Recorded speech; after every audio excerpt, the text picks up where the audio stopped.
पर एक चीज़ और मैं पूछना चाहता हूँ इसके पहले कि मैं अपने तमाम साथियों के पास सवाल लूँ।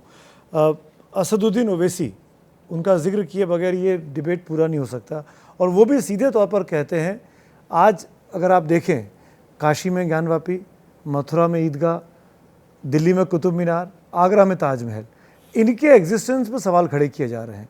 एक तरीके से ऐसा माहौल बन गया है कि ये सब चीज़ें गिरानी पड़ेंगी अगर हिंदू निशानियों को बचाना है या ज़मीन से दोबारा दिखाना है। क्या ये सब कुछ सही दिशा में जा रहा है? ताजमहल, कुतुब मीनार क्या इस देश की शान, फ़ख्र नहीं है? देखिए, निश्चित रूप से ताजमहल इस देश की शान है। आज पूरी दुनिया में इस ताजमहल का उल्लेख होता है। निश्चित रूप से कुतुब मीनार जो है वर्ल्ड हेरिटेज साइट है और हम सबको, देश को उसके ऊपर गर्व होना भी चाहिए। विषय न्यायालय में लंबित है, इसलिए मुझे बहुत ज़्यादा उस पर खुल करके अपनी मर्यादा को रखते हुए टिप्पणी नहीं करना चाहिए। लेकिन मैं एक बात अवश्य कहूँगा,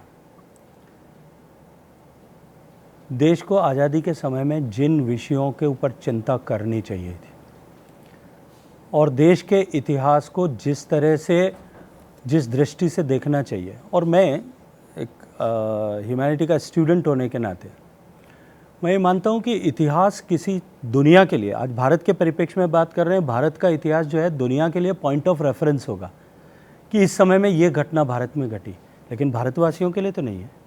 हमारे लिए वो इतिहास जो है या तो प्रेरणा का विषय है या हमारी ऐतिहासिक भूलें जो है हमारे लिए कहीं ना कहीं उससे सीख लेने का विषय है। और उसमें मैं जिम्मेदारी से इस बात को कह रहा हूँ कि कहीं ना कहीं चूक हुई है। जिम्मेदार लोगों ने इतिहास को किस तरह से, जिनको लिखना था, उन्होंने किस तरह से उसको तोड़ा मरोड़ा, और आज़ादी आने के बाद में उसमें किस दृष्टिकोण से काम होना चाहिए था, हमारे इतिहास को वापस किस दृष्टि से पे चर्चा होनी चाहिए थी, लिखी जानी चाहिए थी, सुनियोजित रूप से उन सबको भी रोका गया। आपके इस जवाब से दो वेरी पॉइंटेड क्वेश्चन है। आप इतिहास को रिराइट कहने की बात कह रहे हैं? मैं ऐसा नहीं कहता कि रीराइट किया जाए, पर उसको निश्चित रूप से उस पर अनुसंधान होना ही चाहिए। अनुसंधान का मतलब क्या हुआ? देखिए, देश में जब देश आज़ाद हुआ, इतिहास में सभी, पूरा इतिहास इस बात का साक्षी है कि देश, दुनिया में भारत शक्ति का और धन दोनों का केंद्र था, और इसके लालच में 2000 साल तक भारत ने विदेशी आक्रांताओं के आक्रमण सहे। कितनी तरह की आक्रांता शक्तियों ने भारत पर, हूण आए, कुषाण आए, यवन आए, अरब आए, लोधी आए, खलीफा आए, और उसके बाद में पूरी एक मुगलों की श्रृंखला भारत पर निश्चित रूप से इतने वर्षों तक आक्रमण हुए। लेकिन भारत ने और भारत के लोगों ने जिस तरह से उसका प्रतिकार किया, संघर्ष किया, क्या आप एक भारतीय होने के नाते इस दृष्टिकोण से कभी सोचते हैं कि क्या उन लोगों ने 2000 साल तक जिन लोगों ने प्रतिकार किया, क्या उनके साथ में न्याय हुआ? क्या उन समाज के चरित्र, जिन चरित्रों ने 2000 साल तक इस भारतीय संस्कृति को बचाए रखने के लिए, जिन लोगों ने भारत की इस अनूठी सभ्यता को बचाए रखने के लिए अपनी पीढ़ियां कुर्बान दी, क्या उनके साथ में न्याय हो सका?